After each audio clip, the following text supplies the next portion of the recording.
wasn't with a doe. So I saw him cruising the last trip in that same area. He was one that was working that wood edge up and down a lot. Yeah.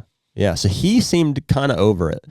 But that wider 3-year-old 8-point on 3 different occasions, if I say that was one of them, the first night, the night I hunted the point, he came down out of it after I passed that 4-year-old. And then the next morning he came back up into it. Yep.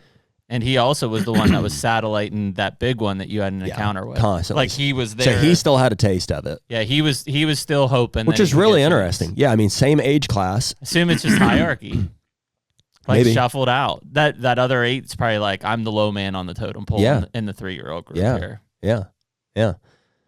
And then the 4-year-old that I saw, which I think he's the only one we've been seeing. The only 4-year-old? At 8-point? Yeah, I think so. As far as I know. Yeah, he was cruising. Yeah, the whole time. Yeah, daywalker. The whole time looking. And then the 5-year-old that I saw was locked down the first half of the trip. And then I'm assuming that was the doe he was with. You think so? I don't know. I mean that was 72 hours, give or take.